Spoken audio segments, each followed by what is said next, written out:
Saudara-saudariku yang terkasih, salam sukacita untuk kita semua. Sudahkah kita memberi senyum hari ini? Minggu 26 Oktober 2025, hari Minggu biasa ke-30.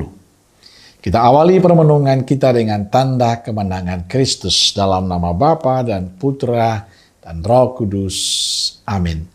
Permenungan kita diambil dari Injil Lukas bab 18 ayat 8 sampai 14. Dan kepada beberapa orang yang menganggap dirinya benar dan memandang rendah semua orang lain, Yesus mengatakan perumpamaan ini. Ada dua orang pergi ke bait Allah untuk berdoa. Yang seorang adalah Farisi dan yang lain pemungut cukai. Orang Farisi itu berdiri dan berdoa dalam hatinya begini. Ya Allah, aku mengucap syukur kepadamu, karena aku tidak sama seperti semua orang lain.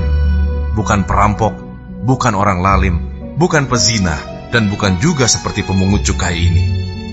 Aku berpuasa 2 kali seminggu. Aku memberikan 1/10 dari segala penghasilanku.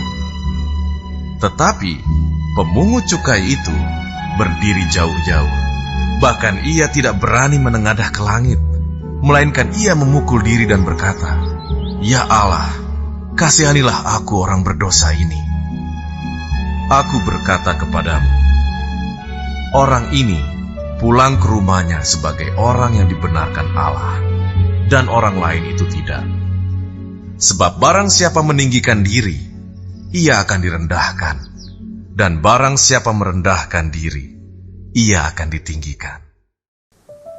Saudara-saudariku terkasih, Yesus dalam Injil hari ini menyampaikan perumpamaan tentang dua orang yang berdoa di bait Allah, seorang Farisi dan seorang pemungut cukai.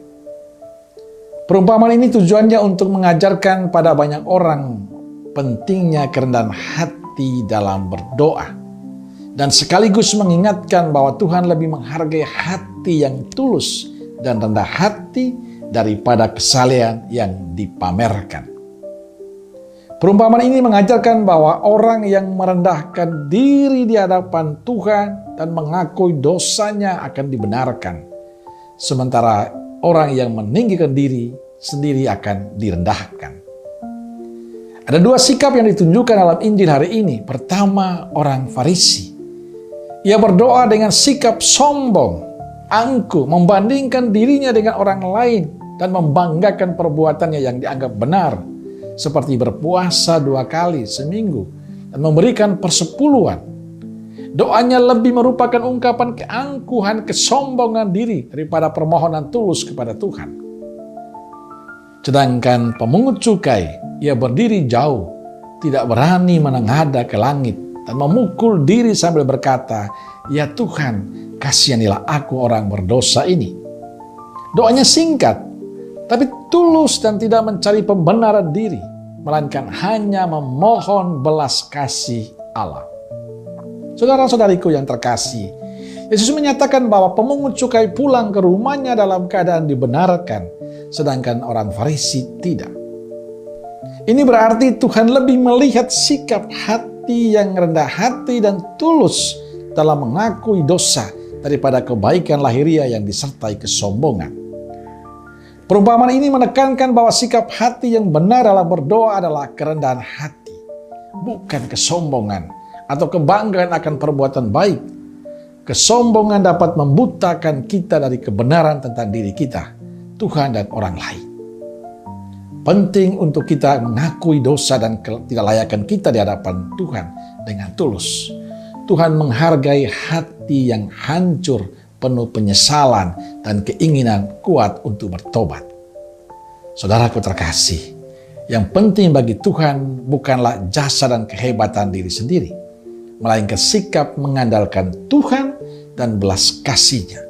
Kita harus menyadari bahwa segala kebaikan yang kita miliki adalah anugerah dari Tuhan. Maka pesan saya untuk kita hari ini, siapa yang meninggikan diri, ia akan direndahkan.